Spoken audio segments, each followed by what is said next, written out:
I am not ashamed of the gospel, for it is the power of God for salvation to everyone who believes, to the Jew first and to the Greek. I'm Chad Davis, and this is Romans 1:16 Radio. All right, this is Psalm 128. Blessed is everyone who fears the Lord, who walks in his ways.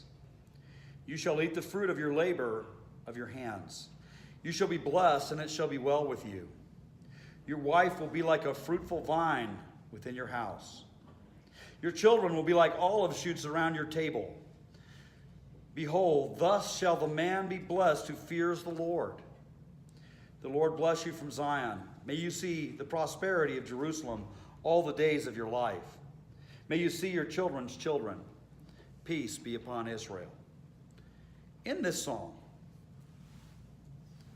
there is a promise that your wife will be like a fruitful vine within your house, and that your children will be like olive shoots around your table, and that you will eat the fruit of the labor of your hands, and that you will be blessed, and it will go well with you. And there's only one condition. There is the implication that you may live a very long time, that it may be a benefit to your land and to your city, and that you might have grandchildren, which we know are a heritage from the Lord. And there's only one condition. Blessed is everyone who fears the Lord, who walks in his ways. You know, I was saying yesterday that it was important to have God in your life. I'm going to take it to the next level on the next page, Psalm 128. Paying lip service to having God in your life isn't going to do it. To fear the Lord isn't to be afraid lest he smite me, right? I'm not worried about lightning coming down from heaven to zap me. I'm not worried about getting hit by a truck because of God's anger. No, to fear God is to recognize God's rightful place, that he is God and I am not. To fear God is to reverence him as my creator, as my Lord, as my master. So it's not fear like I'm worried about something bad is going to happen. Understand, the translation of that Hebrew word, it is what it is. Fear in this context, fear of the Lord, isn't to think at any moment something terrible is going to happen to me because of God. It's not that at all. It's really quite the opposite. Is to know that God is God. He is sovereign, he is powerful, and he has sway over my life. God has influence, great influence, over every detail. You know, Megan has migraines, as I shared with you. And I pray almost every single morning for Megan to be delivered from migraines. And, you know, so far, I'm hopeful, but I haven't seen that deliverance. Yet, I am going to continue to pray that prayer, perhaps as long as I live.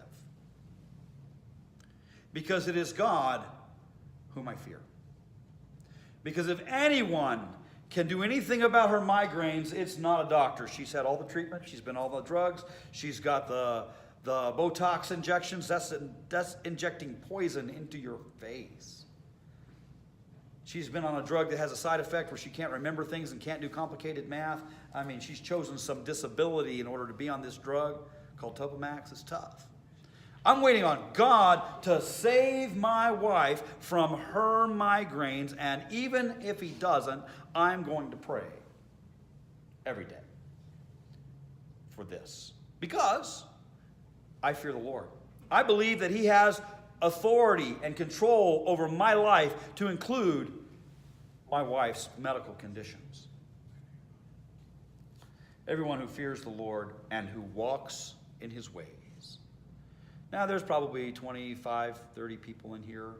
So that means there's probably 25 or 30 different set of beliefs about what's right and wrong. We probably agree on the big stuff, but probably not on the details. You know, if I ask you, is murder wrong? I think I'm going to get a unanimous answer. If we take it down to less obvious stuff, we probably have various differences of opinion about a great many things, and I'm okay with that. God didn't call me to make everyone agree with me. He called me to love everyone, everyone. So, I do. But I encourage you, whatever you believe, wherever you are, however you read his holy word, and however seriously you take the mandates that God has given you, that you walk in his ways as best you understand them. Don't knowingly do what you know that God has asked you or told you not to do. Walk in his ways is best. You don't have to agree with Chad Davis. Don't walk in Chad Davis's ways. Who says I've got it right? Don't fear Chad Davis. Fear God. And walk in his ways. And walk uprightly before him as best as you're able. And ask him for his Spirit to dwell in you. To keep, you know what the Bible says? It says, this I say then, walk in the Spirit, and you will not fulfill the lust of the flesh. Ask for that divine intervention, that he would keep you from sin, that he would cause you to walk in his ways. Prioritize, elevate your righteousness before him, and then you will receive these promises. You shall eat the fruit of the labor of your hands. You put your hands to something, you work at it, you put your effort and your back into it, and you know that it will turn out right. And you'll receive the benefit, maybe not in the short run, definitely in the long run. You shall be blessed, and it shall be well with you. That's like this overarching promise of a good life. That God's hand will be upon you, and that it's going to be well with you. As opposed to, it's a disaster and my life is fraught with marital discord and financial problems and health problems and disappointments and betrayals. God's hand will be upon you if your eye is upon him. Now let's get to this marriage part. Your wife will be like a fruitful vine within your house. I had a beer at the table last night with friends. Anybody drink any wine last night? A couple hands.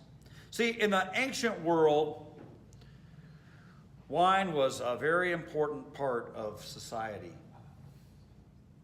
Wine was a symbol of celebration and joy. I don't like to drink to excess. I never drink when I'm upset, not when I'm mad, not when I've had a stressful day, because I don't think alcohol is medicine. I drink at meals with friends. I drink to celebrate the goodness of God's blessings poured out into my life.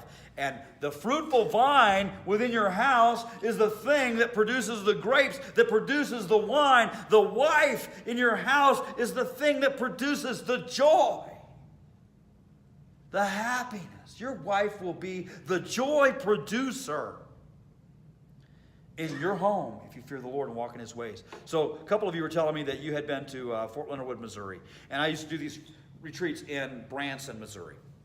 And driving into Branson, on the right-hand side of the highway is this big billboard. At least it used to be a big billboard there. And it was an advertisement for a winery. And there's a beautiful young woman on the bill. Of course, that's what they put on a billboard, beautiful young woman. And she had the biggest smile. It can only be described as a wine smile.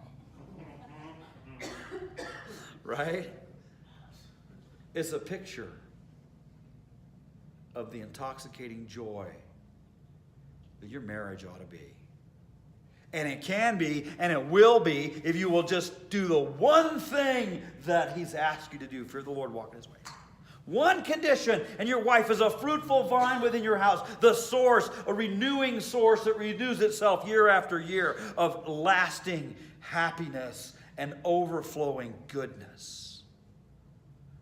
We've preached an awful lot about wine to make it a bad thing, and there's some definite cautions that need to be put out there. But in this context, the vine is not a bad thing at all. It is a wonderful blessing from God. Your children shall be like olive shoots around your table. Well, you know, kids are a wonderful thing. I'm just enamored with Khalil. Specialist Quinn and her husband have a 9-month-old baby, and he's just as beautiful as you would hope that he would be. Just a gorgeous, perfect image of God made in their family. And I hope that he's a source of joy and not pain. A source of reward and not punishment. Kids are tough, and they're tough to raise. But let me tell you what an olive shoot is all about. Here in America, in the 21st century, we can eat pretty much anything we want. It comes from all over the world. We got unending varieties of choices, even at breakfast this morning. Right? Even the buffet had all kinds of different food that you could eat. But in the ancient world, it wasn't like that. Third world countries today, it's still not like that. They had a lot of staples, though. Sheep and goats, cattle, wheat, barley, and olives. Olive oil was everything. Olive oil was medicine. It was sunscreen. It was cosmetics. Olive oil was super important. You couldn't make bread without it. It was your sustenance. It was your protection from the sun.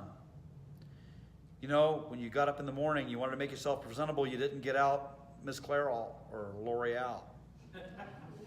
Right? You got out the olive oil. You know, I live in Colorado. And Colorado is super, super dry, not just in the winter, right? Never thought I'd have a relationship with this guy before, but I have a new friend. His name is Lotion. I've got to put lotion on my face. And I've got one that I put on after I shave, and I've got one I put on after that. And I've figured out in this environment, in this arid environment, like the desert, I need lotion. And sunscreen. And in the ancient world, that's what it was. It was food. It was medicine. It was cosmetics. It was lotion. And we needed olives in our lives. And your children should be this source of comfort. They should be your source as you age of your supply. They should be taking care of you. Olive shoots that renew their fruit in and out of season. Do you want your relationship with your children to be a good relationship? You don't want them to be briars and thistles. No, you want them to be olive shoots around your table. And it can be a wonderful, fruitful relationship. A labor of love where the parent does 90% of the giving and the child does 90% of the ignoring. And 10% they give back, and it's wonderful when they do. But, you know, some people's relationship with their children is dynamic and horrible and painful and tumultuous. But if you'll fear God and walk in his ways, there'll be olive shoots around your table. Thus promises God Almighty. How are we doing on time? Just a couple minutes. Behold, thus shall the man be blessed who fears the Lord. May the Lord bless you from Zion. Now, Zion's a word for Jerusalem.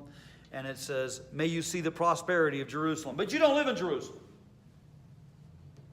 You know, if you fear the Lord and walk in his ways, I believe it will affect Colorado Springs. I believe it'll affect your neighborhood. It'll affect your block. It'll affect your church. It'll affect your office where you work, your section. If you fear the Lord and walk in his ways, you bring a blessing wherever you go. You bring a blessing, the blessing of God, to those you come in contact with. And may you see the prosperity of Jerusalem all the days of your life.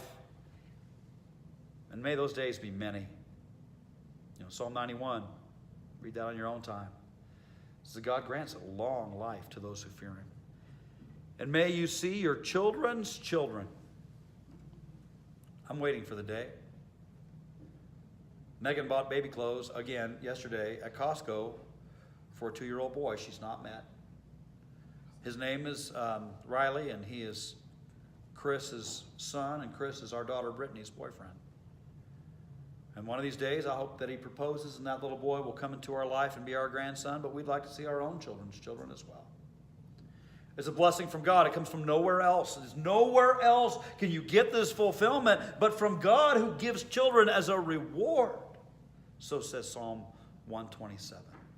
So I encourage you, whatever your faith is, this is true whether you believe the stuff I believe or not. Whatever your faith is, fear the Lord. Walk in his ways, and wait for the blessings to flow. Amen.